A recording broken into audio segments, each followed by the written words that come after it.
Tu m'écoutes? Tu m'écoutes là? Ok. Alors, oui, allons-y, allez, frère, on t'écoute. Voilà, pour l'histoire des solutions, j'avais posé la question à ceux qui m'écoutaient de savoir si le nom de Jésus a existé avant Saucisson, ou bien c'est Saucisson qui a existé avant Jésus. Ils devaient me répondre pour que je puisse me situer, parce que moi j'ai fait le Japon, et quand j'étais au Japon, même Saucisson, nous on appelait là-bas en japonais Big Frank, ce n'était pas Jésus. Donc ça veut dire que l'association ne peut pas s'appeler forcément Jésus. Maintenant, le nom que l'ange a donné à Marie, le texte que vous avez lu, il a dit que c'est Yeshua. Yeshua qui a été donné. Et c'est ce Yeshua qui a été fait en grec, Yesu, et puis en latin, Jesus. Pour vérifier cela, Jean chapitre 19, le verset 19. Il y avait un préfet du nom de Ponte Pilate qui avait écrit dans les 3 langues pour coller sur la croix de Jésus. Et cela est écrit dans la Bible du Nouveau Testament. Maintenant, si depuis le 1er siècle déjà, ce Yeshua était déjà prononcé par les Grecs, Yesu, et par les Latins, Jesus, c'est ce Jesus latin qui sera traduit en 1523 par le traducteur Jean Lefebvre, qui ne va pas modifier le nom, il va le prononcer à la manière des Français, c'est-à-dire de Jesus, il va le transformer en Jésus. Et c'est après, c'est-à-dire qu'il faut comprendre que c'est le Nouveau Testament qui a été écrit premier en français.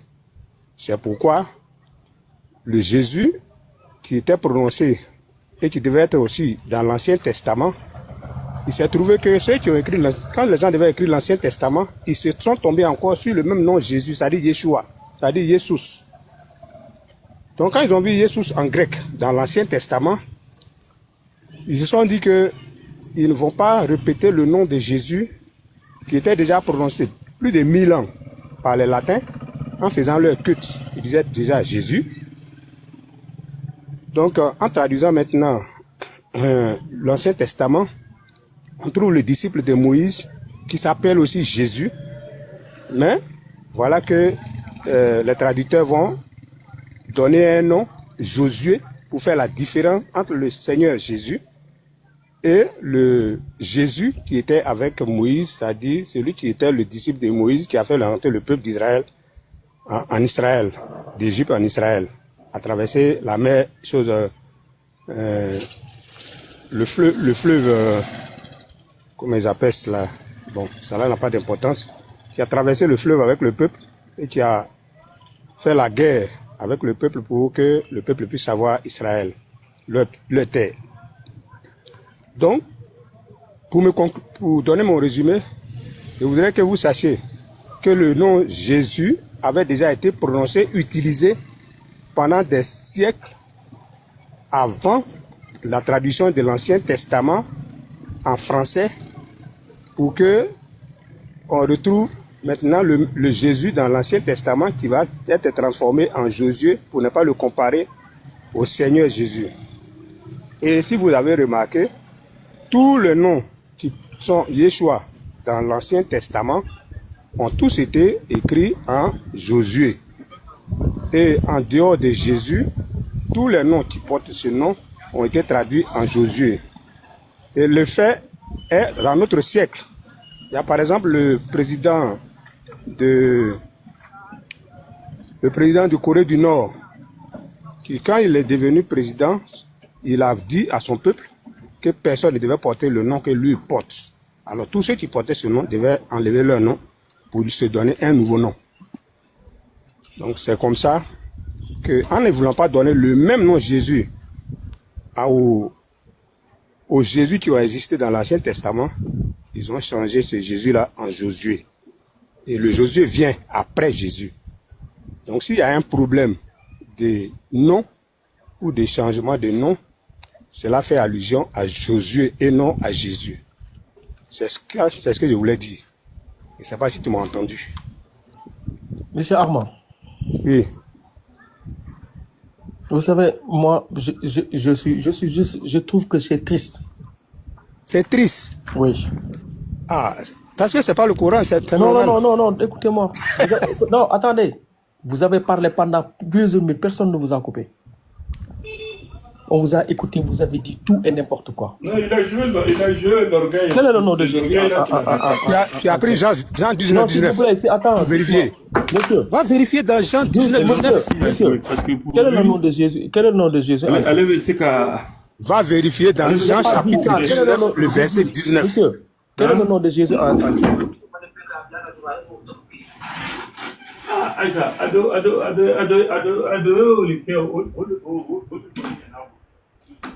Monsieur, Oui, allô? quel est le nom de Jésus en grec? En grec? Oui, Bon, si c'est ma mémoire propre, je crois que c'est Jésus. c'est faux. Quel est le nom de Jésus en latin? Et en latin, c'est Jesus. C'est faux. Ah, c'est ce que moi j'ai vu. Non, Peut-être qu'il non, c'est prononce tout à mal. fait le... Non, Mais c'est ça. attendez, monsieur, c'est tout à fait le contraire. C'est Jesus en grec et Jésus en latin. Ça, si vous... Regardez, depuis le temps que vous venez ici, avec toutes les explications, j'étais à passer toute une soirée avec vous, vous a expliqué. Vous n'avez absolument rien retenu. Vous avez parlé d'un fleuve là. Le fleuve là qui est là-bas, là, il s'appelle comment? Si vous ne savez pas faire la différence entre la mer Rouge et un fleuve, vous voulez qu'on fasse quoi? Tu as fini? Regardez tout ce que vous avez expliqué. Déjà, vous avez dit qu'il y a plus de 1000 ans, le nom Jésus existait. La lettre J est apparue dans l'alphabet en quelle année? Ou bien je ne dis même pas d'année, quel siècle? Ça importe Quel peu. siècle? Non, c'est important, c'est important. Parce que, non, ça importe non, peu. monsieur, attendez. Vous avez dit des faussetés et moi je dis c'est triste. Parce que le son J là n'existe pas en la prononciation J n'existe pas en hébreu. Comment les gens ont pu prononcer Jésus alors que le son n'existe pas dans cette langue-là? Le son Z pour dire Jésus n'existe pas dans cette langue-là. Comment ils ont pu prononcer Jésus? Jésus est apparu dans la Bible au XVIe siècle, les années 1500. L'appellation Jésus. Mais c'est ce que je vous ai dit.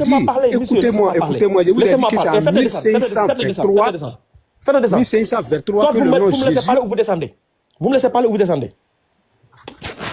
Vous me laissez parler ou vous descendez? C'est aussi simple que ça. On vous a écouté, vous avez raconté des contes-vérités. Vous n'avez absolument rien compris. Rien. Le nom Jésus là, Jésus, désignant le cochon, c'est au 15e siècle, les années 1400. On l'appelait déjà ça. Là, Jésus, de la Bible là, c'est apparu dans les années 1500, un siècle après. Donc un siècle après, 100 ans avant, l'appellation Jésus pour le cochon existait déjà. La question que vous devez poser, pourquoi les gens ont pris l'appellation d'un cochon pour donner à votre Dieu? C'est-à-dire que depuis le temps, la dernière fois, on vous a fait descendre parce que les plus petites questions, vous étiez incapable de répondre. Aujourd'hui, on vous laisse parler. Vous avez dit des choses et vous appelez pasteur. Comment vous pouvez... Mais ce que je t'ai dit là, c'est biblique. Ce que je t'ai dit là, c'est biblique. C'est faux. Mais je t'ai dit de prendre Jean 19, verset 19. Déjà, vous faites la confusion. Vous faites la confusion entre le nom en grec et le nom en latin. C'est catastrophique. Jésus, c'est grec. Et Jésus, le nom là, était dans les Écritures 300 ans avant Marie. La première traduction... Oui, mais ça se prononçait déjà Jésus. Ça ne se prononçait pas Jésus. C'est faux. Mais tu oublies que c'est le Nouveau Testament. En français, c'est le Nouveau Testament qui a été traduit premier. Ça ne se prononçait pas Jésus. Et monsieur, vous vous mettez ou je vous fais descendre. La discussion avec ça, moi je ne suis pas dans ce truc-là. C'est quoi? C'est bagarre ou bien? Oui, c'est bagarre. Parce que c'est un manque de respect. Vous venez, vous dites même pas bonsoir, vous dites pas bonjour, vous commencez à parler. Tu n'as même pas entendu, j'ai dit bonsoir. Tu n'as même pas entendu. Ne coupe pas quand je monte la discussion. sur le panel de caméra, je suis très poli. J'ai dit, Jésus, c'est faux. Ce sont des sons, jusqu'à présent, ce sont des sons qui n'existent pas dans la langue en araméen et en hébreu. Ça n'existe pas. Ne dites pas qu'on l'appelait Jésus à ce temps-là. Nous ne sommes pas judaïsants, nous sommes chrétiens. Peu importe, la langue reste la langue. Ce sont Non, des mais nous, sons, on n'a pas traduit on n'a pas fait comme les Arabes pour traduire le Coran en arabe. Ce sont des sons qui n'existent pas dans cette langue-là. Ces sons-là n'existent pas dans cette langue-là. Que ça soit au 1er siècle, que ça soit 300 ans avant, ce sont des sons qui n'existent pas. L'appellation Jésus-Christ n'aurait pas pu exister à cette période-là. Ça, ce sont les choses les plus basiques. C'est pas possible quand vous a expliqué ici, GTR a passé toute une soirée à vous expliquer que Marie n'a pas pu prononcer Jésus.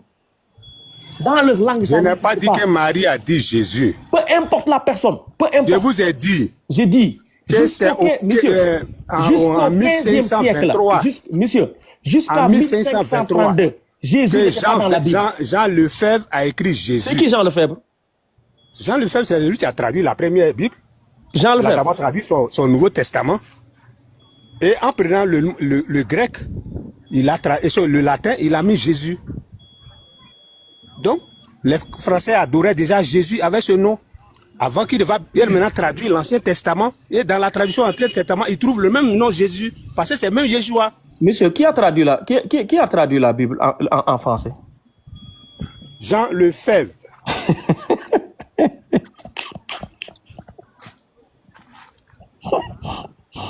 En 1523, Nouveau Testament d'abord.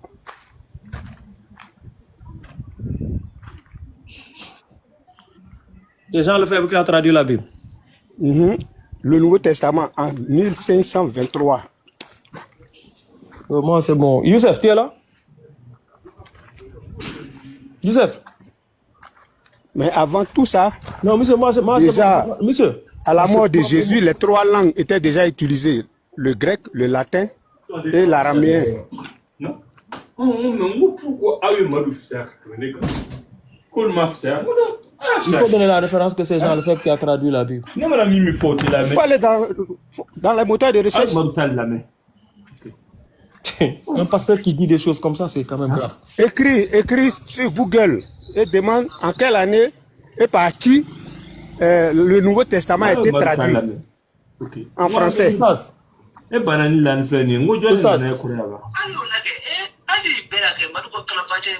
Si tu as tapé, tu vas voir. Oussas.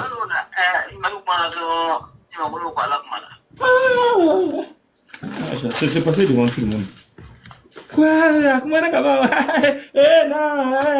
Ali Koulibaly, il faut te muter s'il te plaît.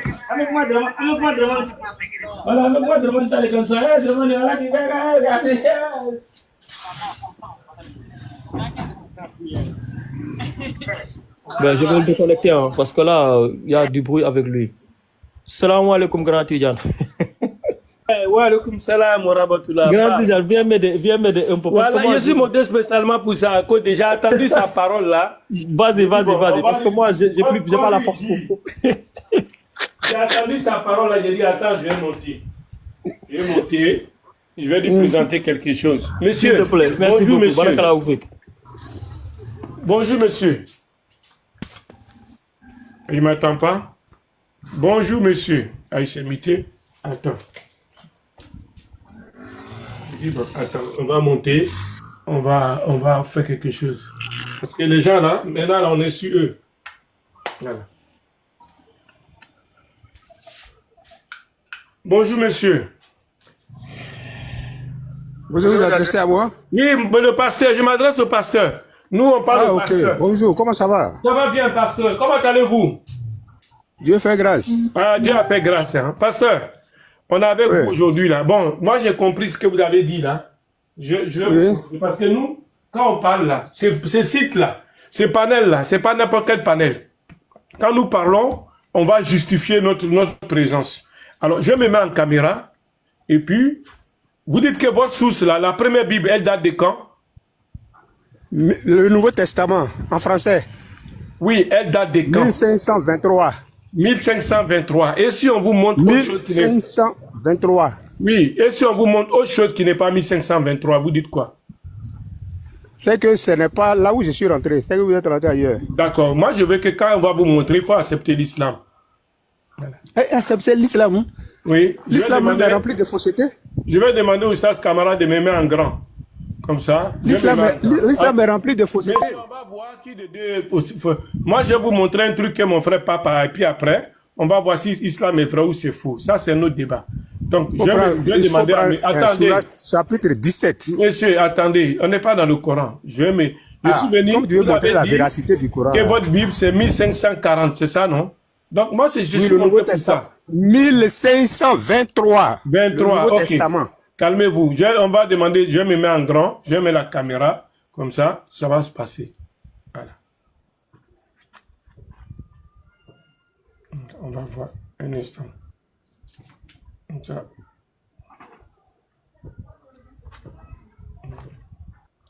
On va faire les choses dans les règles de l'art. Voilà. Donc, Dieu merci. Voilà, monsieur, vous connaissez ces livres-là? Non, moi je Lisez, monsieur. C'est quel livre? Mais voilà ça, lisez, vous ne savez pas lire. Voilà ça. Vous voyez ou vous ne voyez pas? La Bible en français. Les Bibles en français. Du Moyen-Âge. Les Bibles en français. Du Moyen-Âge. Ah oui, les Bibles en français, oui. Du Moyen-Âge à nos jours. Histoire illustrée. Donc, c'est fait par celui-là. Brepols. Donc, ça, c'est vos ouvrages. Nous. Donc, moi, je vais ouvrir et je vais vous montrer. Voilà. Ouais. Ils ont mis quoi? Un dossier de 24 traductions célèbres. Est-ce que vous connaissez la traduction dessous? Traduction dessous. Voilà, ça devant vous. C'est pas moi. Moi, je n'utilise pas ces livres-là. Mais vous n'avez jamais vu même déjà, vous ne pouvez pas le voir. Donc, la Bible de tout, elle date du XIIIe siècle. Est-ce que c'est avant votre traduction? Ce que je sais, c'est que j'ai dit de taper. Je suis en train de vous montrer. Moi, je ne parle pas. Moteur de recherche. Monsieur, laissez moteur de recherche. Là, on est sur le factuel maintenant. Donc, non, mais le factuel peut être faux. Le factuel que tu me présentes peut être faux. Ah bon, vous allez taper moteur de recherche pour voir si c'est faux. Donc, cette Bible-là, voilà ça. Il y a une autre Bible encore qui est faite. Je vais commencer avec vous petit à petit. Et cette Bible-là, la Bible de Historiade de Guyard d'Hermous, elle date de 1291 à 1295. Écoute-moi. Monsieur, on va se calmer un peu. Tu peux me montrer des choses. On va se calmer un peu, s'il vous plaît. Voilà. On va évoluer petit à petit. Dans cette Bible-là, la Bible Historiade de Guyard de Muslim, elle date de 1291 à 1295. Et après, on a celle-là. On a cette Bible-là. La Bible de Raoul de Perse. C'est entre 1375 et 1382. Donc, après, maintenant, on a celle-là. La Bible de Jean de Rély. Donc, c'est le nom que vous pouvez taper pour voir. Elle date de 1495. Ça, c'est Paris. Paris, verra 1495. Et maintenant vient celle-là. La Bible de Lefebvre et Taple. Elle date de 1530. Et après, vous avez celle-là. La Bible d'Olivetan. Elle date de 1535. Et donc, si on prend celle-là, et qu'on veut voir le nom de Jésus tel qu'il est écrit ici, ça va poser un gros problème déjà. Mais comme ce n'est pas mon thème, voilà, ça sera le thème d'Oustaz. Vous allez voir comment le nom de Jésus a figuré dans cette Bible du XIIIe siècle. La Bible de tout. Voilà. C'est bon, monsieur? Alors, la date que vous avez donnée là, votre Bible, elle se retrouve où? Je vais continuer à voir si peut-être votre... Vous allez aller sur le moteur de recherche. Monsieur, nous, on n'est pas dans le moteur de recherche. Donc, on va voir. C'est pas fini, hein? Cette Bible-là, la première Bible de Louvain, elle date de 1550. Et il y a la Bible publiée par Robin Etienne, elle date de 1553. Et il y a la Bible de Sébastien Quéreux, elle date de 1555. Et on va évoluer. Et on a cette Bible-là. La Bible de René de Noailles, elle date de 1568. Et vous avez la Bible de Jean, elle date de 1644. Et le Nouveau Testament... La Bible de Jean Lefebvre. Jean, non, Diotati. Diotati. Et vous avez cette Bible. Il n'y a pas de traduction en français de Jean Lefebvre. On va voir. Et vous avez celle-là, de 1677, Nouveau Testament de Mons. Et après, vous avez la Bible de David en 1700. Oui, ça commence à dégrader. Et après, vous avez la Bible de Charles de Seine. Ça, c'est en 1741. Et vous avez la Bible de Grenouille en 1882 et 22. Et après, vous avez celle-là, le Louis II. Elle date de 1880. Donc, Louis II, il est en bas. 1880. Et après, vous avez la version synodale de 1910. Et après, vous avez la Bible chanoise de Crampon. Elle date de 1894. C'est bon? Oui, je vous écoute. Est-ce que votre Bible, là, elle est mentionnée dedans? Votre document ne mentionne pas ce qui est dans le moteur de recherche. Ça veut dire qu'elle n'est pas connue. Donc, ça veut dire que votre moteur, mais c'est pas un moteur, livre n'est pas complet. Ça veut dire que... Votre livre n'est pas complet. Monsieur, ça veut dire que... Monsieur, je peux vous sortir les Bibles physiques que vous n'avez jamais vues. Donc, moi, je ne parle pas avec image. Je vais vous donner des Bibles réelles. Je ne parle pas, bon, vous allez voir. Pour quitter dans tout ça, là, comme tu as déjà monsieur, la caméra, maintenant, là, il faut taper sur Google. Non, Google, c'est les gens qui écrivent dedans. Voilà. Donc, mais c'est les gens qui écrivent. Ce sont les hommes qui écrivent. Même le livre, là, c'est l'homme qui a écrit. C'est des grands historiens. On ne va pas discuter. C'est pour ça que Pape vous a laissé la place.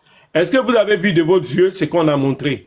Parce que vous pouvez regarder. Vous avez montré. Monsieur, prenez celui-là, regarde. Ce qu'on va faire avec vous, voilà, vous tapez, je vais vous donner le nom, et vous tapez votre moteur de recherche.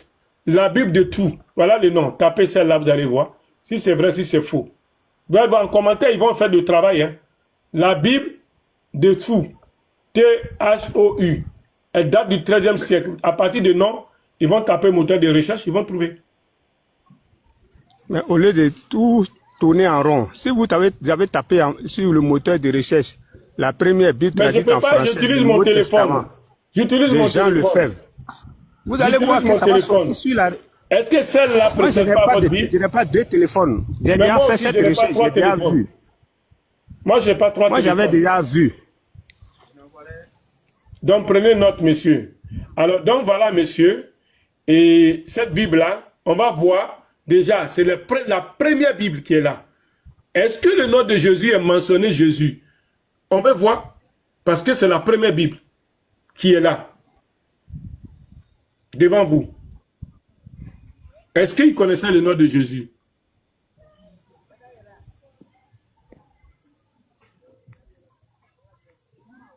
Voilà la question, monsieur.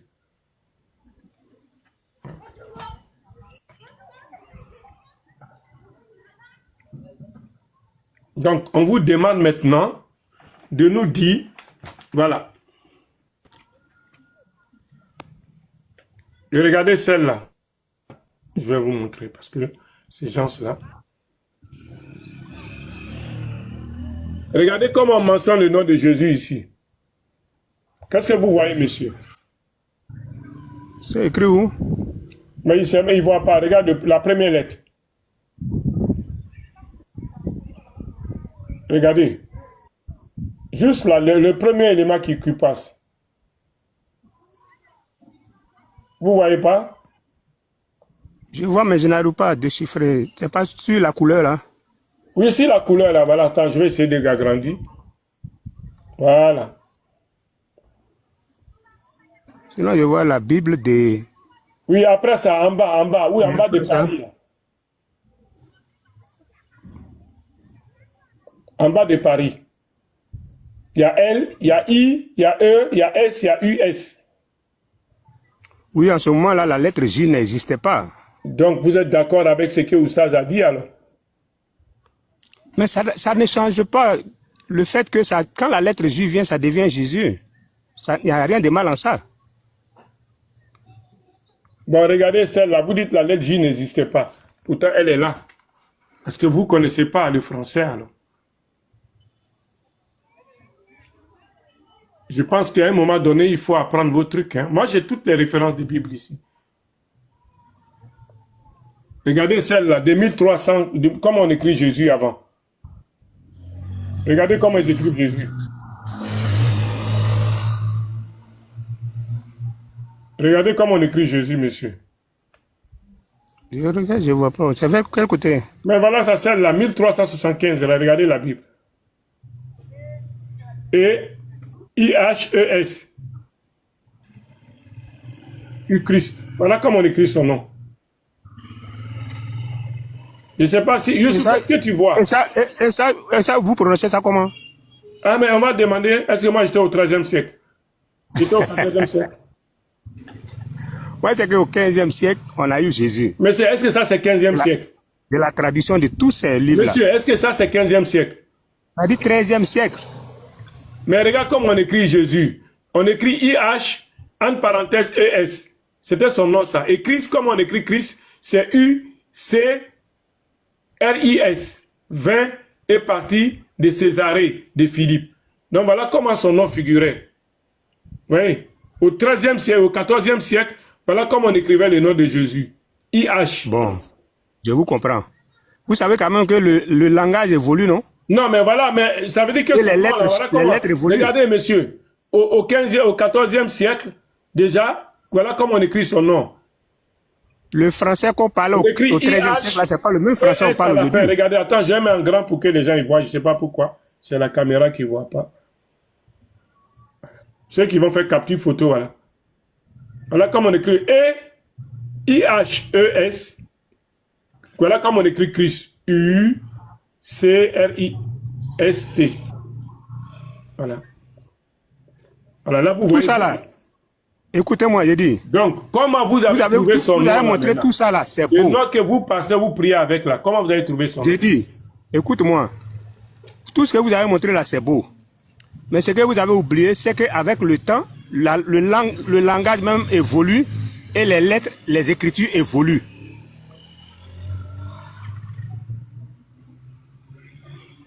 Le français qu'on parlait au 13e siècle, là, c'est pas le même français qu'on parle aujourd'hui. Il y a eu des vocabulaires qui sont ajoutés, il y a eu beaucoup d'autres choses qui sont ajoutées. C'est comme ça que la langue est. Donc, le nom, là, comment votre nom, là, a changé, alors? Oui, c'est ça. C'est ça. I-H. Et puis, entre parenthèses, ils ont mis... hein? Voilà comment on vous a vendu des rêves, monsieur. Comment les gens peuvent vous vendre des rêves? Ce n'est pas un rêve. Vous ne pouvez pas comprendre parce que comment le problème est trop fort pour vous. Monsieur, j'ai bien de vous montrer les premières Bibles qui ont existé. Comment on écrivait le nom de Jésus. Oui, mais j'ai vu, j'ai compris, mais j'étais aussi expliqué que voilà. Au moment où tu parlais là, le français qui se parlait en ce moment-là, c'est pas le même français qu'on parle aujourd'hui. Il y a eu évolution, il y a eu des changements dans le langage et dans l'écriture. Ça, au moins, vous devez comprendre. Donc, son nom, là, il y a problème, alors? Il n'y a pas de problème. Mais comment il n'y a pas de problème? Il n'y a même pas de problème. Vous, par exemple, si vous êtes ivoirien, si vous êtes ivoirien, par exemple, un exemple, hein, c'est un exemple. Si vous êtes ivoirien, est-ce que dans l'ethnie que vous parlez là, dans les dialectes, vous ne pouvez pas dire ethnie, dialecte, est-ce que ça a changé? Il y a des mots qui changent, qui s'ajoutent quand un peuple ça vient à côté de vous. C'est-à-dire, si je suis par exemple... on prend les Nyambois et les Bété. Je prends un exemple très simple, hein, on est en Côte d'Ivoire. Nyambois et Bété. Voilà, je prends par exemple, je suis Nyambois. Vous êtes Nyambois? Et comme je suis voisinage avec Bété. Nyambois. Donc c'est pour ça que j'ai pris Nyambois. On est voilà. Voilà, on a une donc, partie, dans Nyambois, là, tu vas voir qu'il y a quelques mots Bété qui vont s'introduire dedans par rapport à nous de certaines choses. Comme vous avez pris un bel exemple, c'est pour ça que j'ai fait le parallèle entre Nyambois et Bété. Et si on rapproche Dida aussi, donc vous allez dire quoi? Donc les langues évoluent. Non, ça ne peut pas parce que ça reste pareil. C'est comme vous dites, il y a des variantes au niveau des peuples qui vont venir se mettre près de vous. Voilà, en donc voisinage. l'intonation peut changer. Voilà. Maintenant, c'est qu'il y a problème, monsieur. Alors, comment se fait-il? Non, il n'y a pas de problème. Si, le nom là, comment le nom a changé? Si vous êtes ivoirien. Voilà, d'une manière drastique. Comment le nom Si vous êtes ivoirien, écoutez-moi, si vous êtes ivoirien. Ivoirien, hein? Si vous êtes ivoirien, vous allez comprendre que, par exemple, il y a un peuple ici qu'on appelle les Yakuba. Oui. Leur manière de prononcer le nom de Jésus, il n'y a pas de J dedans. Et ils disent Yesu. Non, non, non, ça c'est importé, monsieur. Yakuba. C'est dans leur langue. Monsieur, on se connaît notre peuple. Monsieur. Maintenant, si tu vas chez les gourous, Yakuba, avec les si tu vas chez les gourous, ils ne sont pas proches. Et ils te diront Zesou avec Z, ou bien DJ. Oui, non, il y a des intonations, c'est comme les Burkinabés. Mais ça s'écrit. Ça s'écrit dans la tradition de leur Bible. Là, on reste les traces. Regardez. Ici, là, c'est des traces écrites. Quand je vous ai montré, c'est des traces écrites. Voilà comment on appelait Jésus. Est-ce que... C'est comme ça. Voilà. Donc, avec l'évolution. Jésus, là, ce nom-là, c'est une imagination. Donc, ce n'est pas vrai. Parce que, regardez, je vous ai montré des textes, le nom a évolué. Ça n'a pas été inventé. Ce n'est pas une imagination. Mais monsieur, comment ce texte-là que je vous ai montré, regardez comment on prend son nom dans cette Bible-là. La Bible de Raoul de Perse, là. Comment ce nom-là a changé. Donc, vous voulez dire, il y a un problème ou pas? Non, il n'y a pas de problème. Hein. Regardez comment ce nom-là peut changer. Regardez comment on écrit Jésus. Ceux qui peuvent faire captif fauteuil, prenez captif fauteuil et puis regardez. Mais tu parles du 13e siècle. Mais voilà, IH. Mais avec l'évolution. Attendez, monsieur. Excusez-moi, il pleut. Il y a du bruit, donc, prochainement. Un instant. Je vous prends prochainement. Ah, il a fui. Non, je ne suis pas. Je dis il pleut. Il pleut ici, donc. Mettez-vous. Ça va faire que je vais avoir du mal à vous entendre. Ah, d'accord. Sinon, je ne fuis pas. Je suis un serviteur de Dieu. Le serviteur de Dieu ne fuit pas. Donc, serviteur de Dieu, voilà, au 13e siècle, le nom de votre, celui que vous adorez là, c'est IH. Oui. C'est IH. Entre parenthèses, ES pour dire Christ. Voilà, voilà son nom. Vous entendez bruit de pluie, non? On vous croit, on vous croit. Vous entendez bruit de pluie, non? Si, on croit. Mettez-vous. Voilà, donc, ce n'est pas une fuite. Je ne suis pas. On allait bien causer, mais ça sera la prochaine fois. Donc voilà, c'est votre nom. Les frères et sœurs, ceux qui sont sur le panel, voilà, regardez comment on écrivait au 3e siècle la Bible de Raoul de Presque. Cherchez ça, et puis regardez comment on dit et Jésus, et IH, entre parenthèses ES, U Christ, UCRIST, 20 des parties de Césarée. Et Philippe. Ainsi, appelé pour c'est que Philippe. Voilà. Vous voyez comment ils écrivaient son nom? Et si je vais vous montrer encore, il y a tellement de variantes. Regardez ici. Dans cette Bible-là, la Bible de Jean de Rély, voilà comment on écrivait son nom, Jésus. I-E-S-U-S. Ça, Oussas Camara le montre tout le temps. Allez. Donc, comment le nom peut évoluer? Et c'est au 15e siècle, le nom a commencé à prendre la forme de Jésus à travers ça. Regardez. Et Jésus, voilà, ça veut dire la même phrase. Et Jésus, 120 parties de Césarée de Philippe. Ouais. Là, son nom Jésus vient ici. Et à partir du 15e, 1535, son nom commençait à prendre forme, ce nom de Jésus là. Ouais. Voilà. Alors, donc voilà une construction qu'ils ont fait. Ils ont construit, ils ont vendu du rêve aux gens. Comment est-ce qu'ils ont construit un nom qui a pu évoluer durant des siècles, dès l'apparition de cette Bible-là? Oui. Salam alaikum. Wa alaikum salam wa rahmatullahi wa barakatuh. Est-ce que je peux intervenir? Bien sûr, vous êtes là pour ça. Barakallahu fikoum. Moi, je me présente, je m'appelle Nourdine, je suis algérien, j'habite en France et je travaille, du moins ça c'est à titre personnel, je travaille beaucoup sur l'aspect linguistique. Et c'est justement, j'ai travaillé récemment sur ce sujet et j'ai même été chassé d'un live chrétien pour avoir apporté la controverse sur l'origine du nom de Jésus. Moi, je partais de Issa en fait, plutôt que du nom Jésus. Donc j'avais noté déjà 2 points. Le premier point, c'est que le nom de Issa, dans le Coran, en fait, on le retrouve aussi dans un livre qui est antérieur aux 4 évangiles et antérieur au Coran. Ça s'appelle le livre de Isa, d'un auteur qui s'appelle Nikola Notovitch. En fait, c'est un chercheur, c'est un journaliste qui a découvert au Tibet, au 19e siècle, un livre dans un monastère bouddhiste qui racontait la jeunesse de Isa alayhi salam.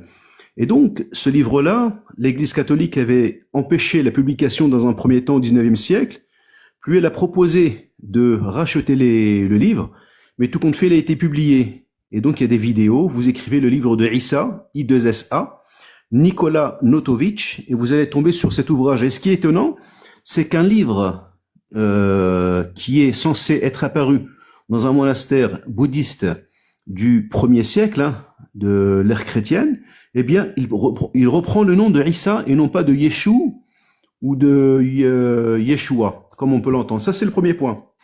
Le deuxième point, c'est que c'est pas la première fois que le Coran, par exemple, mentionne un nom et qu'on découvre plus tard que ce nom est en fait le vrai nom. Je donne un exemple. On a dans le Coran l'histoire de Pharaon et de Moussa alayhi salam, Moïse.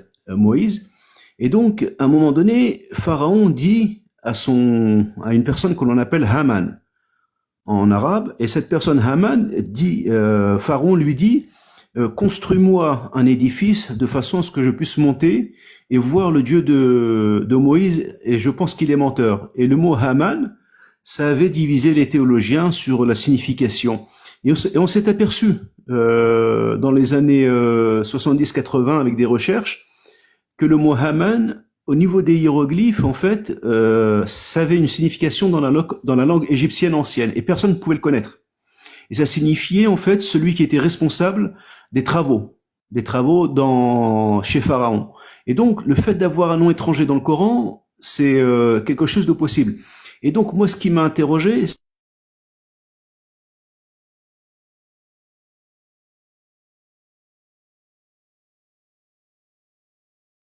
Qu'est-ce qui se passe? Qui a imité le monsieur?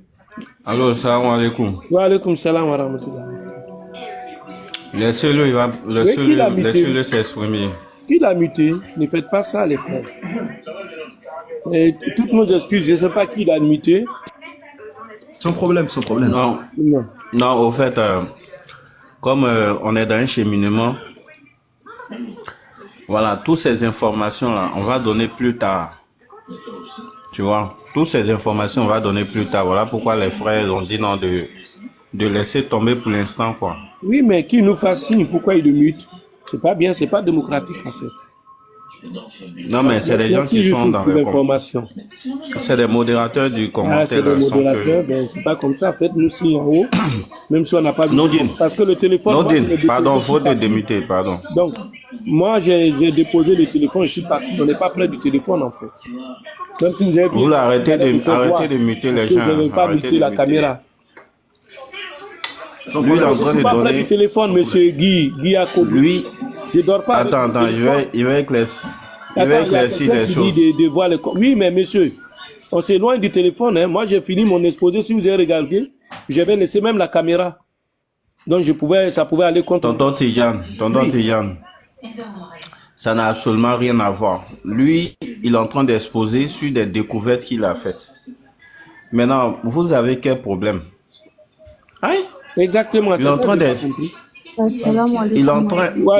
d'exposer sur des découvertes qu'il a faites. En fait, et ça profite à tous. Oui, un instant, s'il vous plaît. C'est moi qui l'ai muté. Parce que je suis arrivé, je vois beaucoup de frères dans les commentaires qui sont en train de dire stop, arrêtez. Non, faut les laisser. J'ai interpellé tout le monde, mais personne ne répondait. Oui, moi, je n'ai pas près de mon téléphone. Oui, justement, j'ai pensé que personne n'était aux côtés du téléphone. C'est pourquoi je l'ai muté, en fait. Oui, mais est-ce qu'il disait quelque chose qui va... Laissez tomber, ne mutez pas les gens. Bon, on a compris, c'est notre sœur, elle s'excuse. Et bon, voilà. Oui, je m'excuse parce que apparemment, il était en train de donner des informations qu'il ne fallait pas. Du coup, moi, j'ai profité pour... C'est quelle information? C'est une bonne lui, il a fait cette découverte. Il vient nous exposer cette découverte. Le visi, donc il parle de ça n'a rien à voir avec il parle de visi, là, c'est très important. L'enseignement de ça. C'est une découverte très poussée dans l'égyptologie, le visi. C'est de ça vous parlez, non, Nourdine? je parlais en fait du fait qu'on Du ait des vizir. noms. Non, comment? De Youssef, vizir. Oui, oui, tout à de- fait. Entre autres, Voilà. entre autres. Et en fait, l'idée, c'était quoi? C'est qu'en fait, en recherchant dans la linguistique arabe, notamment coranique, je me suis aperçu d'une chose, c'est que en fait, les pères de la langue hébreu, ils ont travaillé principalement sur l'araméen. Et quand ils étaient dans l'Empire musulman, on peut prendre le cas de Maïmonide, on peut prendre un des pères de la langue hébreu qui s'appelle Sa'dia Gaoun, c'est un rabbin d'Égypte. On peut prendre Yehuda ibn Quraysh d'Algérie. Il y en a plusieurs comme ça. Et en fait, ils se sont tous, subhanallah, rendus compte qu'en utilisant la langue arabe, en fait, on résolvait facilement tout ce qu'on appelle les apacs, c'est-à-dire les mots difficiles. Et en fait, Maïmonide, dans un texte célèbre, et ça, vous pouvez le faire en tapant simplement pour répondre au pasteur qui utilise Google, vous écrivez disparition de la langue hébreu, Maïmonide, et vous allez voir, vous allez tomber sur des textes où Maïmonide explique que juste après la venue de Isa alayhi salam, de Jésus, en fait, la langue hébreu a disparu parce que les Juifs, en fait, se sont assimilés. Ils ont rejeté leur langue, ils ont perdu leur aspect sémite et ils sont donc passés à une filiation matrilinéaire par la mère, alors qu'avant c'était par le père. En fait, il y a eu un bouleversement et ils ont perdu leur langue et la langue a été récupérée par les Grecs et puis par les Latins. Et en fait, en prononçant le grec, en fait, ils ont prononcé la langue hébreu de manière occidentale. Le ha est devenu kha, le ra est devenu ra, le qaf est devenu qaf et ainsi de suite. Et c'est ce qui explique le fait qu'on soit passé de Isa à Yesu, parce que le IH, en regardant ce que ça signifie IH dans la Bible de Thou, c'est en fait on pourrait dire une abréviation latine qui consiste à dire Yesu hominum, c'est-à-dire Jésus homme. Déjà, c'est-à-dire qu'il n'est pas appelé Dieu, il est appelé homme, mais Yesu, ça ressemble beaucoup à Isa, sachant que quand il y a eu la perte de la langue hébreu, eh bien en fait, les Grecs ont supprimé le son a, le in a disparu. Par exemple, quand on dit Asma, Ismaïl, eux ils vont dire Shema, le in n'existe plus chez eux. Et donc il y a eu un glissement, il y a eu une perte de l'identité hébreu, juive, une perte de la langue, et ça c'est Maïmonide qui le dit très bien, à tel point que lui il était convaincu qu'autrefois la langue arabe et la langue hébreu ne faisaient qu'une seule et la même langue. Mais avec le temps, l'assimilation, la distance, du moins l'assimilation avec l'élément grec et romain, ont fait que bon, ils ont perdu je vais pas dire leur élément arabe, mais ce qui faisait aussi leur appartenance au mode sémite. Et donc, il y a eu un glissement. On est passé de Isa, à Issou, à Yesu, et ainsi de suite. Wallahu a'lam. Ok, Merci beaucoup. voilà. Nous t'avons écouté. Merci beaucoup. Voilà. Il n'y a pas de souci. Comme on l'a dit,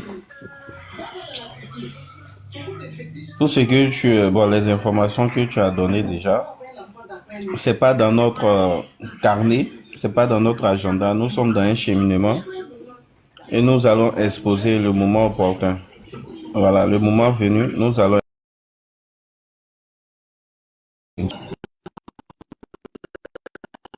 Tonton Tidjane, allez où?